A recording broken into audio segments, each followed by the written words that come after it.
This episode is brought to you by Shopify. Forget the frustration of picking commerce platforms when you switch your business to Shopify, the global commerce platform that supercharges your selling wherever you sell. With Shopify, you'll harness the same intuitive features, trusted apps, and powerful analytics used by the world's leading brands. Sign up today for your $1 per month trial period at shopify.com/tech, all lowercase. That's shopify.com/tech. CRM stands for Customer Relation Management, and we need to manage the relationships that we have with our customers, and we need to do a good job of it. We need to have great customer relations, and the CRM tool, the software itself, that's just a tool to make us better.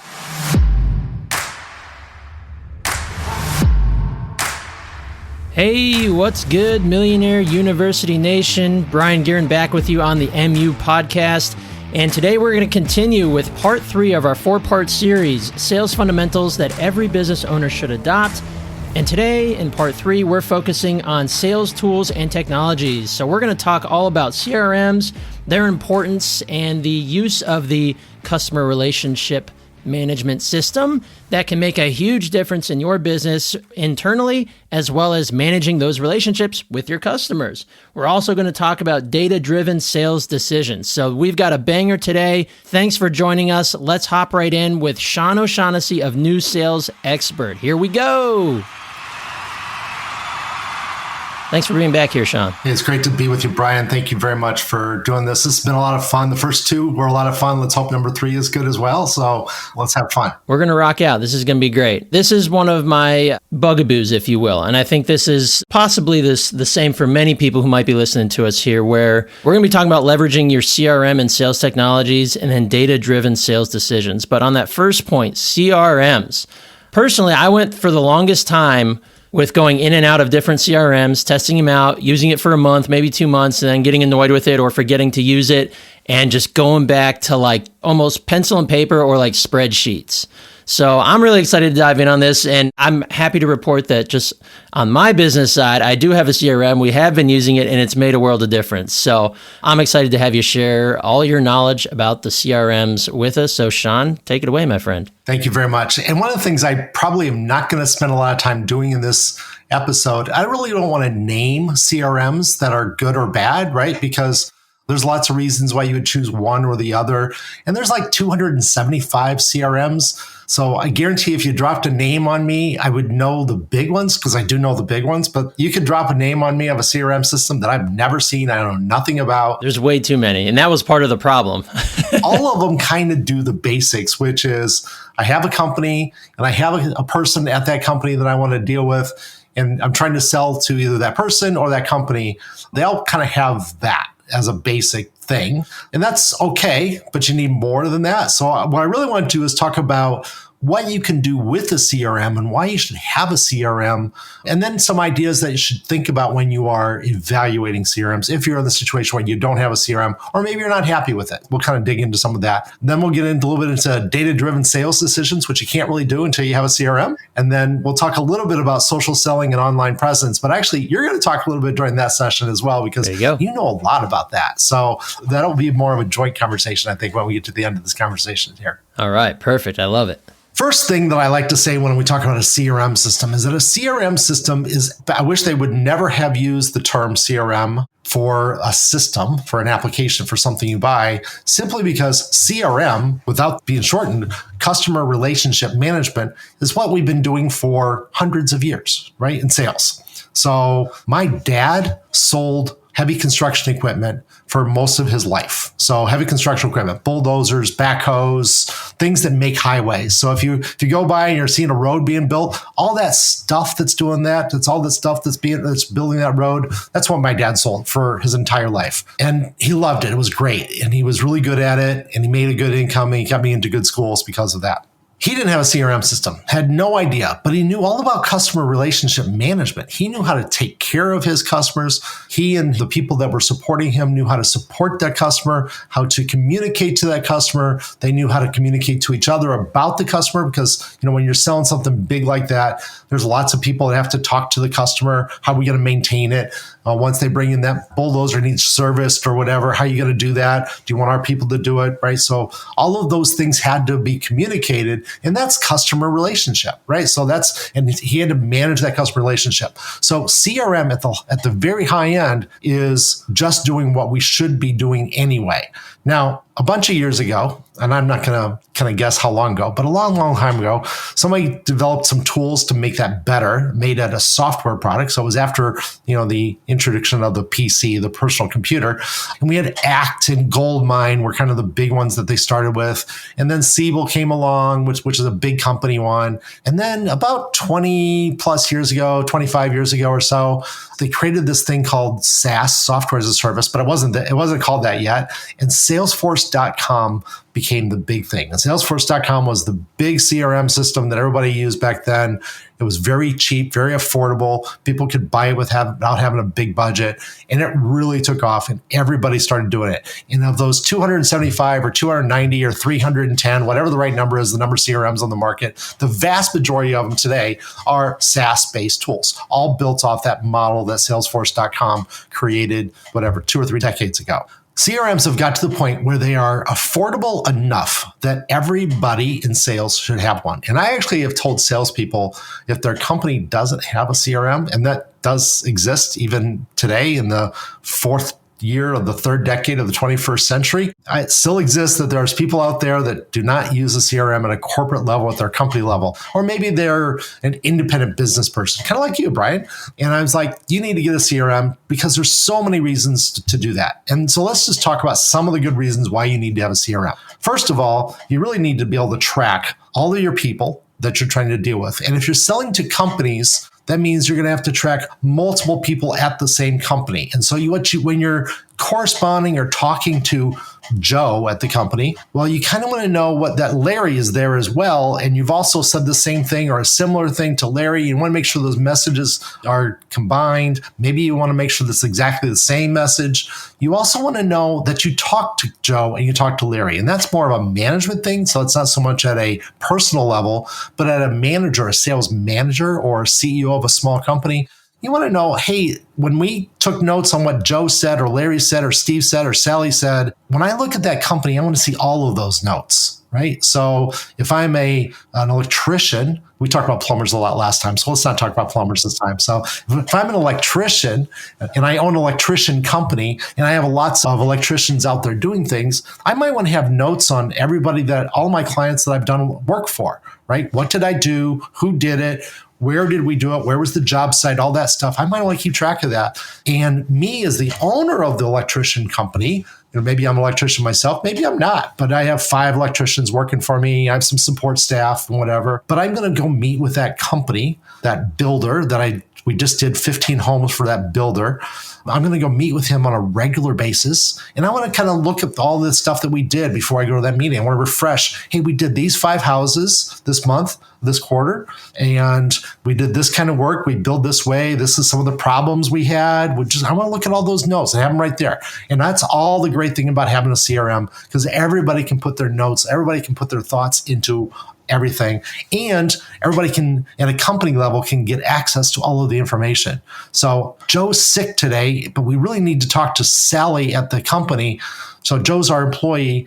And we really need to talk to Sally. What's Sally's phone number? Does anybody know Sally's phone number? Everybody's looking through email. Let's just go in your CRM system, look up Sally's phone number and just make the phone call. Let's get this thing done, right? Yeah. And I can tell you my first experience with pre-CRM and then using a CRM at a company was I used to work, I was an assistant manager back at a lawn care company back in the day. And the first year I was there was a semi-CRM, right? It was a combination of you go out and I was a lawn care technician. So I go out there and when you're on a job, you got to take notes on everything, right? Like this person had bare spots, recommended seed. I spoke with the Mr. or the Mrs. and they wanted this.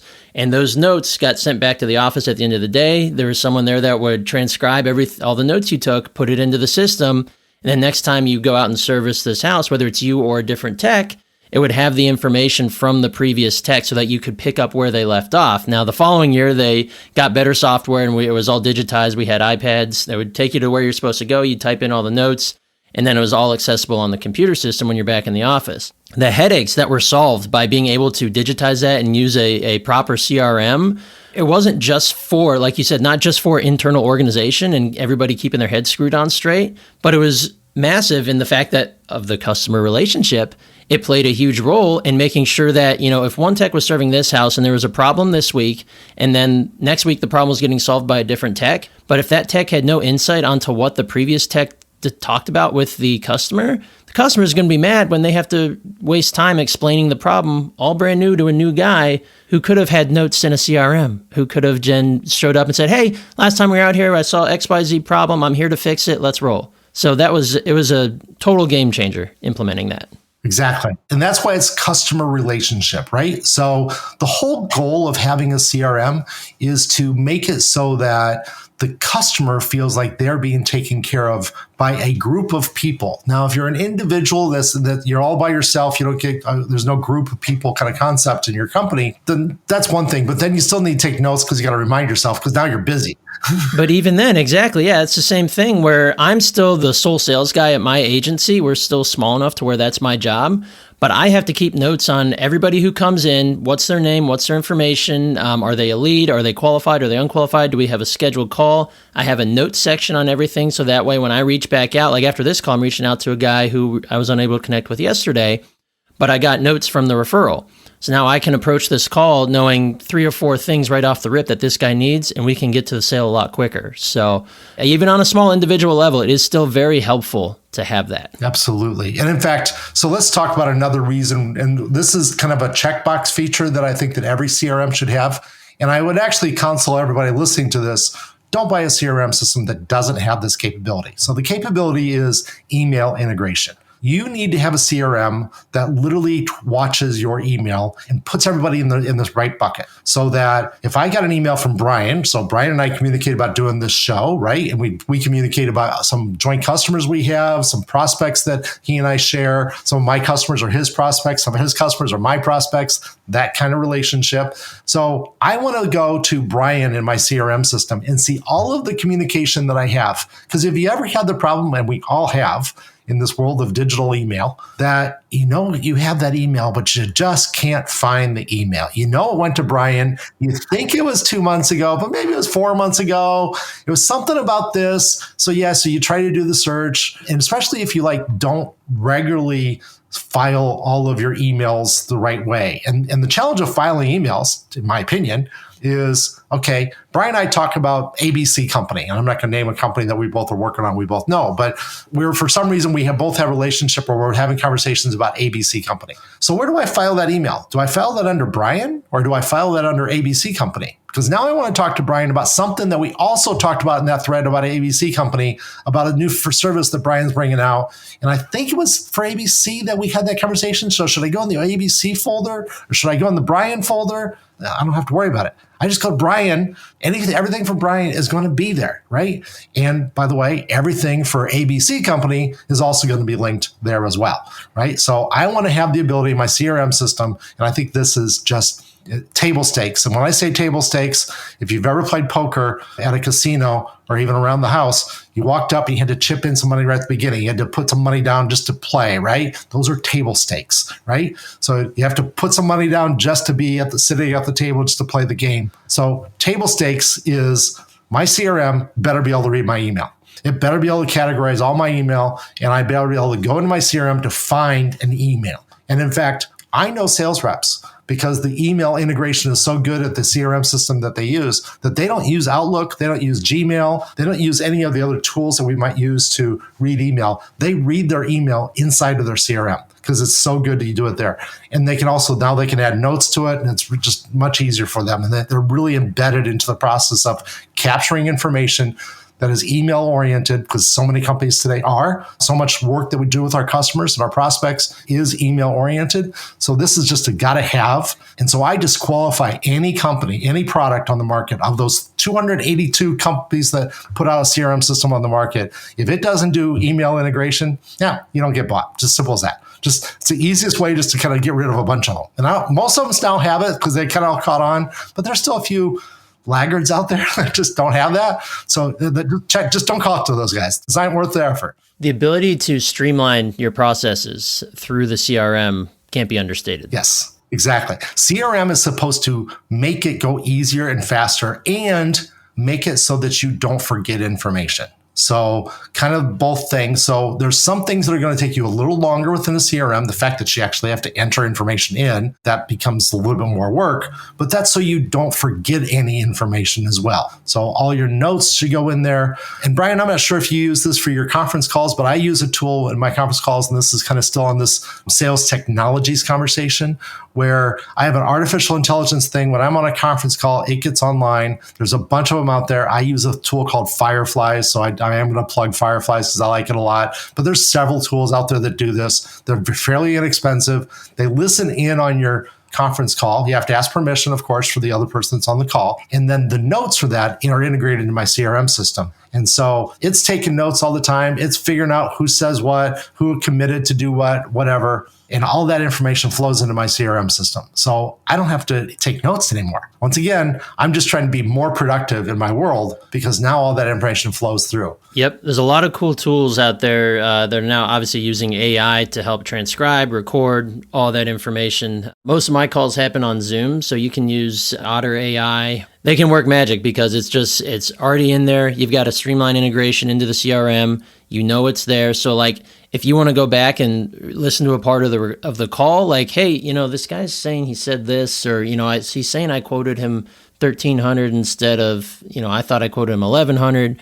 Now you can go back to the recording and be like, hey, I actually checked the tape. I did quote you, whatever it was. So there's a lot of benefits to having the technological advances that can help you out in the sales system. Since Brian's in my CRM system, so if I do a conference call with Brian, and we're not using one of those tools on this call, obviously, but if I was doing a conference call with Brian, the system would know it's got access to my calendar. And so the system would know, hey, I'm going to put the notes for that call. It's going to be linked to Brian, right? So I'm not going to say it puts it into it, but links it to Brian. Other tools that are really cool on the same way or other techniques, and this is more about the customer relationship. So let's say that you're working with a lot of prospects, you're doing a lot of networking, you're trying to build up your world of people that you can sell to or sell through or sell around. You realize that, I haven't talked to Joe in 6 months. And I thought Joe was great.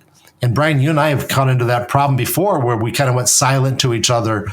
I actually have in my CRM system, I have a report that I run every single month at the first of every month that says, when's the last time I talked to these people? So it gives me everybody in my database and has the last touch point because it has access to my email. It has access to my calendar. So when's the last time I had a correspondence with Brian? Now, I still may not get back to him right away because maybe that list is too long, right? Maybe I just can't get him in right away. But I think that was one of the ways that you and I reconnected after a little bit of a gap of time.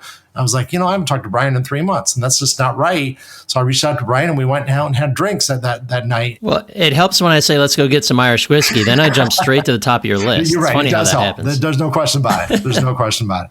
But, I do this on a regular basis. So I don't always get to everybody that's on that list that I haven't seen everybody in a long enough time. And some people, I know. I was like, okay, I don't want to see that person that often anymore. It's not good for his business or her business, not good for my business. There's nothing wrong with that person, but we're just not doing business together and we don't have a relationship, and we probably won't for one reason or another, right? And that's fine. But there's other people that you want to kind of constantly stay in contact with. And that's the great thing about having a CRM system. I just run a report. It's that simple. I run a report. And literally, I will sit there. If it's football season, I'll sit there during the football games, and I'll sit there and I'll start sending out emails. Hey, Brian, we haven't talked in a long time. Let's make an appointment on our calendar. Let's get something together. Let's have a conversation, right? And I'll just pound those out. It's a great Sunday afternoon thing. I also like to watch golf. I know I'm weird. I like to watch golf on TV. It's kind of weird. I know that. Oh, I've spent my whole weekend watching the Genesis while the kids were napping. So we're in the same boat there. You're not a weirdo.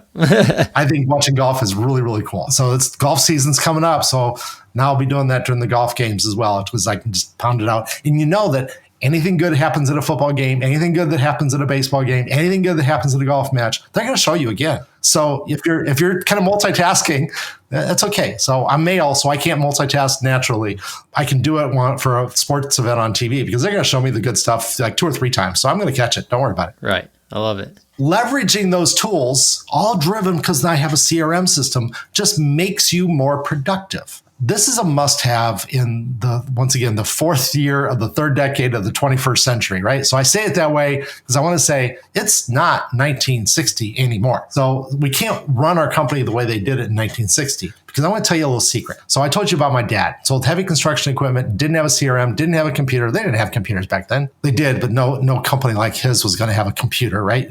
Although only companies they had back then were mainframes. So he was very productive, but he was productive because he had an administrative assistant. He called him a secretary, right? He had an administrative assistant that was dedicated to him. So he's a sales guy, bringing in a lot of money for his company, his owner, the owner of his company. The owner of his company hired an administrative assistant to help him. I think sometimes she would help another salesperson. So sometimes they shared it between 2 salespeople, but a lot of times I think she was dedicated to him. That was just kind of how it felt when I was growing up. So she would write all his letters for him.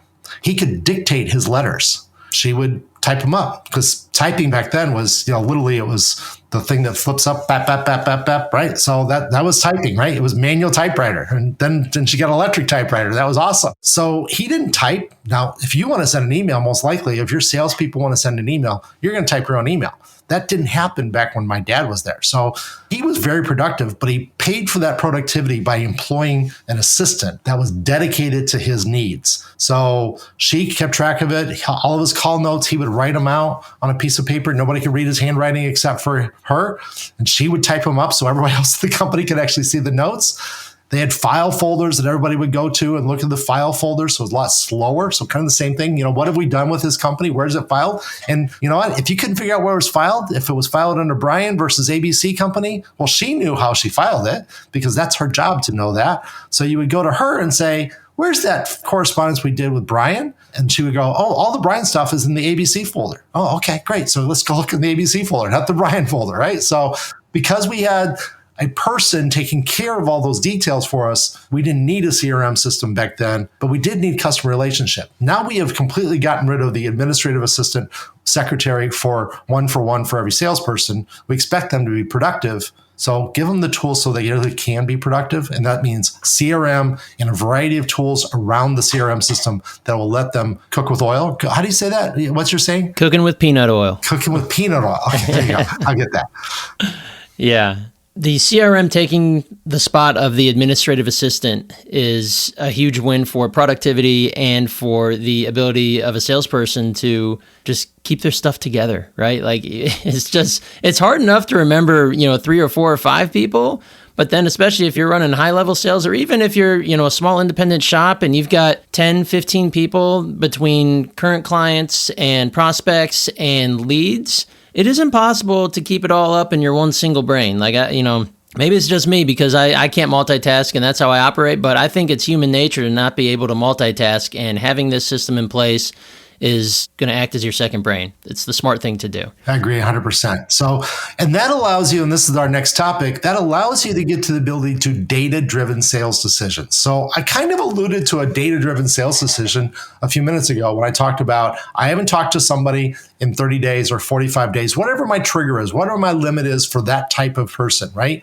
So a referral partner, I want to make sure I'm talking to them every 90 days. If it's a prospect, I probably want to talk to them every 30 days. So one of the data-driven sales decisions that nearly every salesperson has to deal with is, how often do I talk to that person? And how do I communicate to that person? Because some people don't want to be talked to. Some people are like, no, just send me a text message.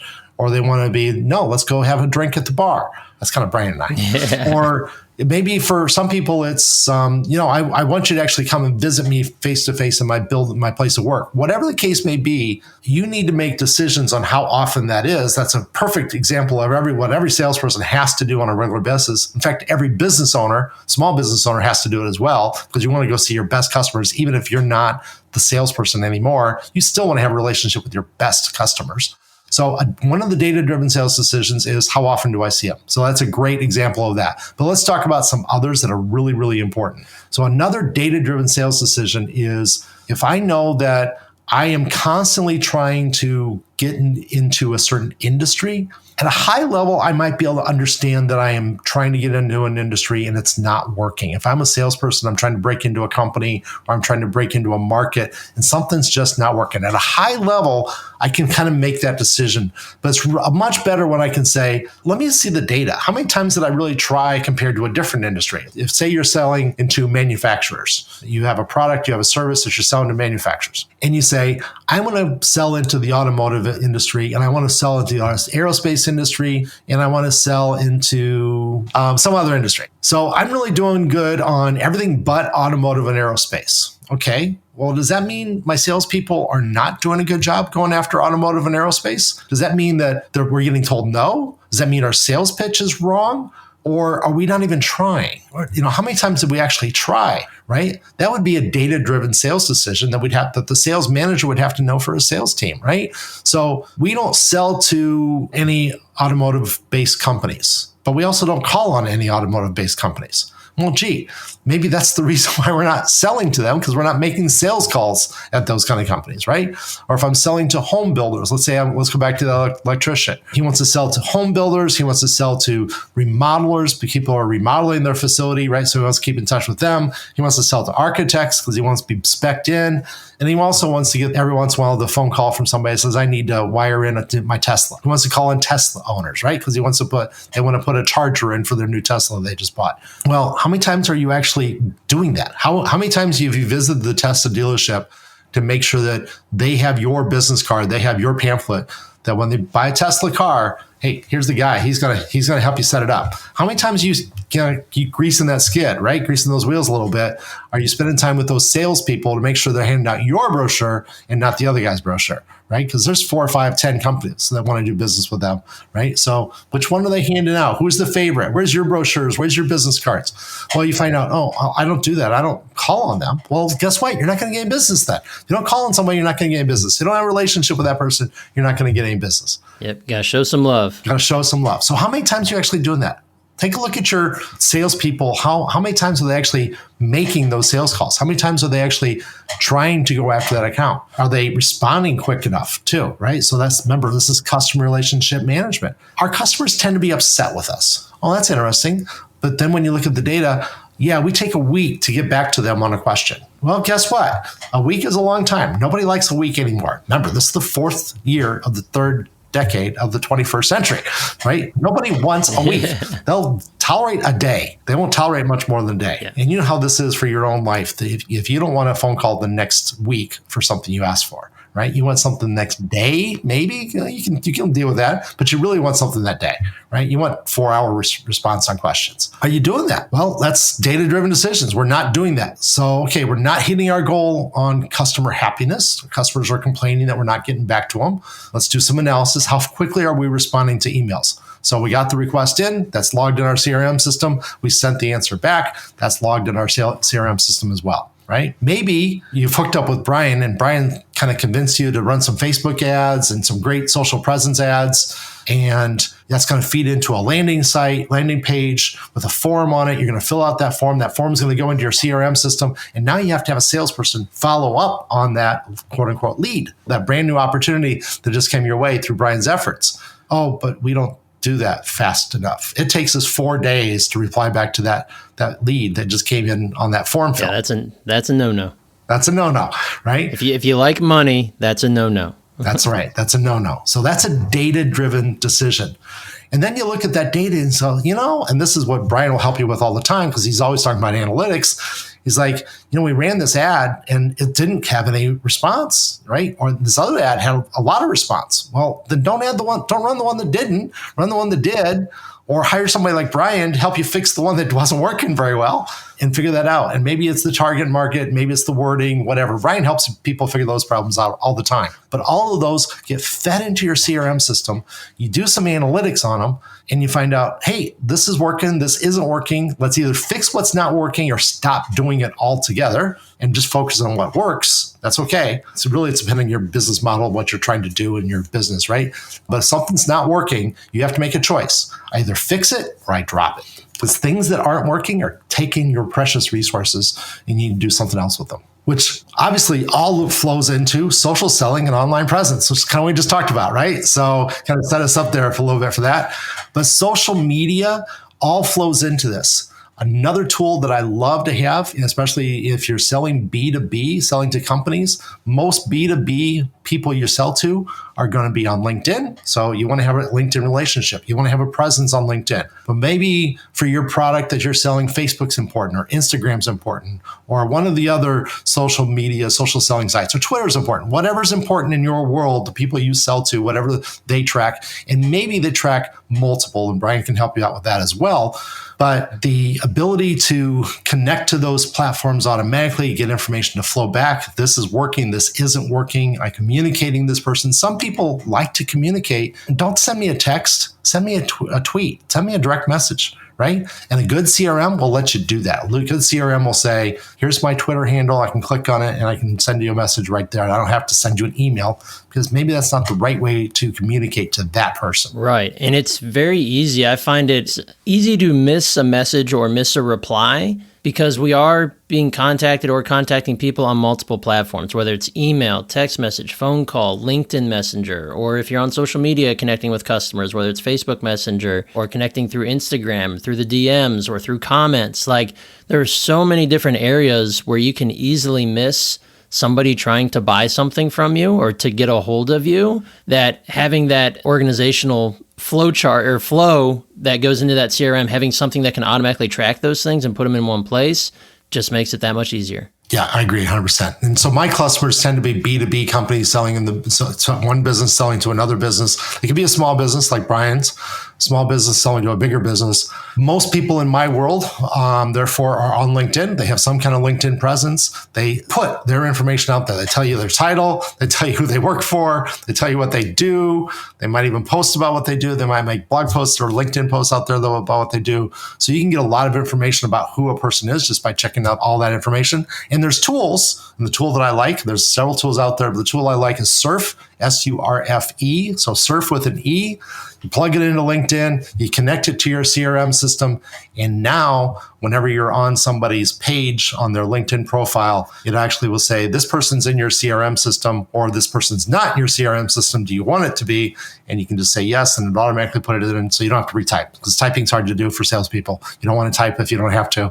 You want to make everything as easy and quick as possible. Surf is another one of those great tools that lets you do that. But the cool thing about it is if I change jobs, if I'm LinkedIn with somebody and that person changes jobs, well, now I get that new person at that new place, and I can then bring that person in through Surf and add him as a new contact. Or maybe I don't, because now maybe he's not has nothing to do with my world anymore, and that's fine too. Well, that's very cool. I've actually never heard of that tool. So that's an add-on on LinkedIn, or that's an add-on through your CRM system? So I believe it's something that runs in like the Chrome browser or Safari browsers, or I'm not sure what browsers it supports. So yeah, I think it's a plugin into that when you're on LinkedIn, it kind of realizes you're on LinkedIn and then it adds some more functionality to that.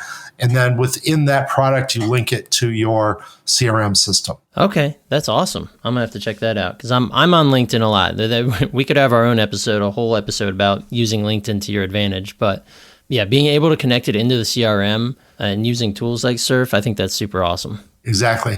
And then the other thing about that you need to do with the CRM system, and it's part of social selling, but it's not really a social selling platform, is newsletters. And Brian, I know you put out a newsletter. I put out a newsletter as well. Putting a newsletter out is just good practice. And now we're going to tie it right back into that whole CRM thing again, because the people that you're going to send your newsletter to are in your CRM system. And then if you're on LinkedIn or Facebook, I think Facebook has this capability as well. You can actually publish your newsletter on LinkedIn. You can publish your newsletter on these social media sites. So you can have some people that are subscribed. I have, I think, close to 2,000 people that are subscribed to my newsletter on LinkedIn that I don't email my newsletter to. They're not subscribed in my CRM system for my newsletter, but they are subscribed on LinkedIn to my newsletter. And it's just where they want to get the newsletter. And LinkedIn manages all that stuff, and that's all well and good.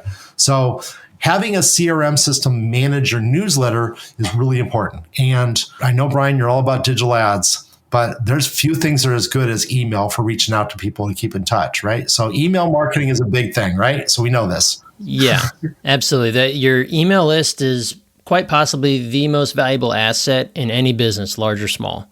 Whether you're online or brick and mortar, service-based, product-based, e-com, you name it, an email list is one of the most important things you can have because that is still the one space where the death of email has been greatly exaggerated because it is alive and well. It is still the one place, your individual inbox is the one place where you can, as an advertiser or business, you can be one-on-one with your client, your prospect, whoever it might be that's on your list. They are focused on what you are saying and nothing else. Because if they're on Facebook or Instagram or Twitter or X, whatever, there are a 7 million plus one distractions right around them on the right pane or on the sliding down. You end up in the death scroll, and before you know it, you don't even remember what you're doing on Facebook in the first place.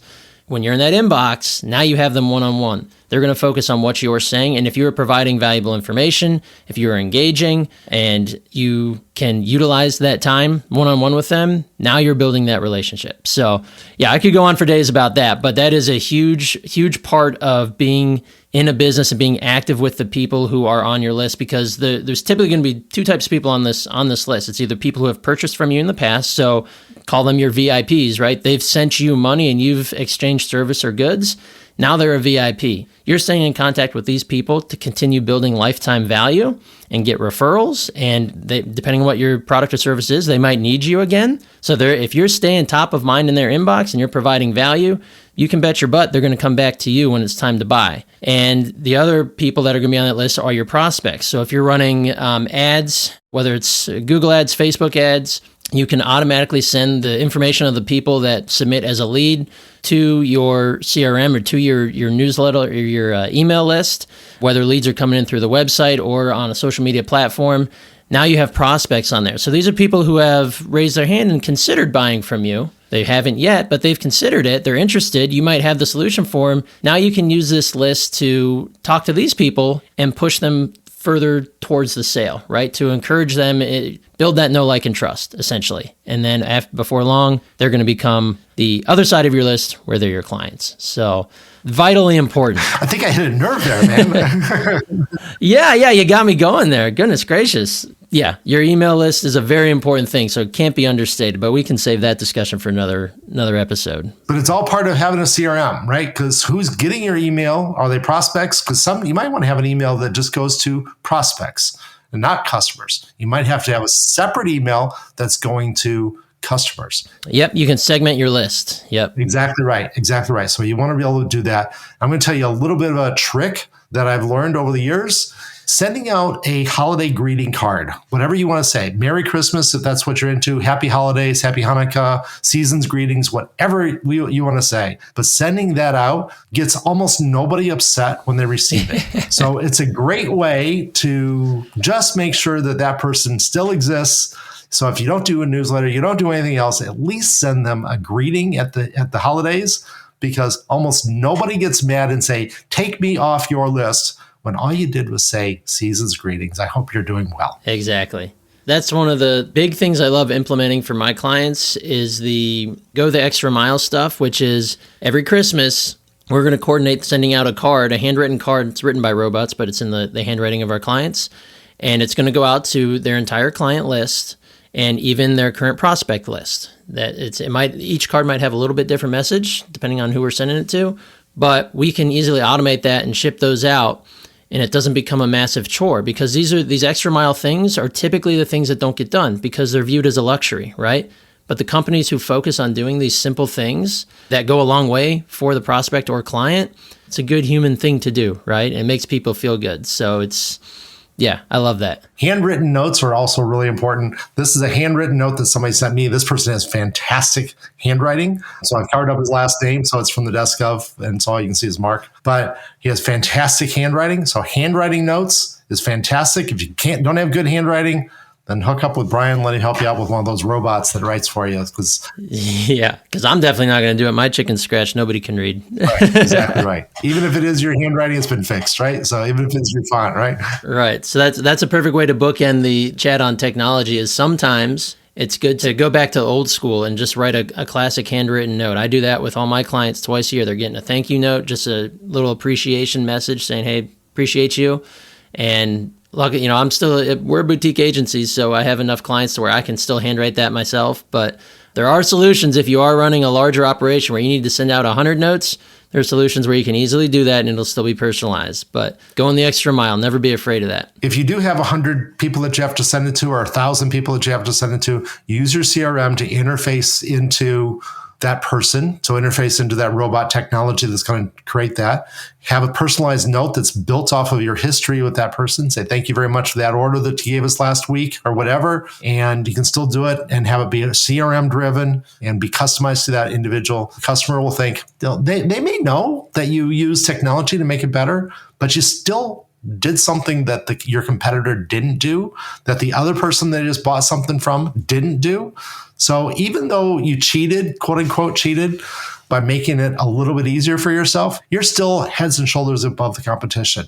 And that all flows right back into what I start off with. CRM stands for Customer Relation Management. And we need to manage the relationships that we have with our customers. And we need to do a good job of it. We need to have great customer relations.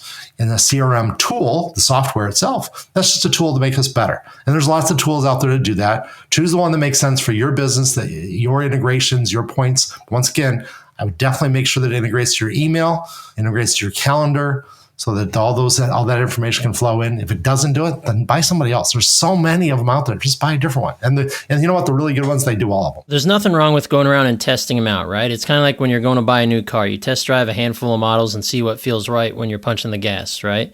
So don't be afraid to go out and test out. Take them for a test drive. See if you like them, because I've done that probably too many times. But it is nice to get a feel for, whether it's taking a demo or getting a 14 or 30-day free trial. Just take it for a spin and see if it's right for you. I did that the most recent time that we were selecting the CRM for my company.